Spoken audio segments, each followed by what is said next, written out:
கச்சத்தீவு என்றால் என்ன என்று பொன் ராதாகிருஷ்ணனை சொல் அதற்கு நான் பதில் அளிக்கிறேன். துரைமுருகன் ஆவேசமாய் தெரிவித்துள்ளார். ராணிப்பேட்டை மாவட்டம் கொண்டகுப்பம் ஊராட்சி குமணந்தாங்கல் பகுதியில் இன்று உங்களுடன் ஸ்டாலின் திட்ட முகாம் நிகழ்ச்சி நடைபெற்றது. இதில் நீர்வளம் மற்றும் சட்டத்துறை அமைச்சர் துரைமுருகன் மற்றும் மாவட்ட ஆட்சியர் சந்திரகலா ஆகியோர் பங்கேற்று நடைபெற்ற முகாமை பார்வையிட்டு ஆய்வு செய்தனர். பின்னர் முகாமின் மூலம் பயனடைந்த பயனாளிகளுக்கு நலத்திட்ட உதவிகளும் வழங்கப்பட்டது.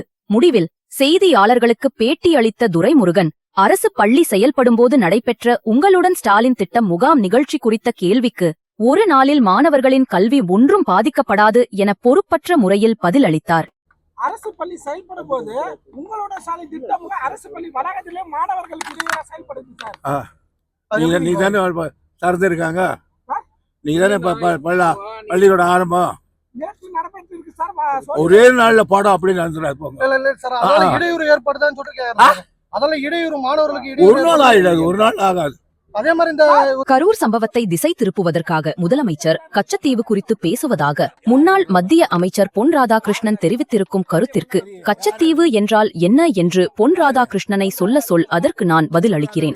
கச்சத்தீவுனா என்னன்னு சொல்லு, நான் பதில் சொல்றேன். அது என்னன்னு சொல்ல பார்க்கலாம். எங்க டைட்டில் வச்சுக்கிட்டு கேள்வி கேட்டுக்கிறாங்க.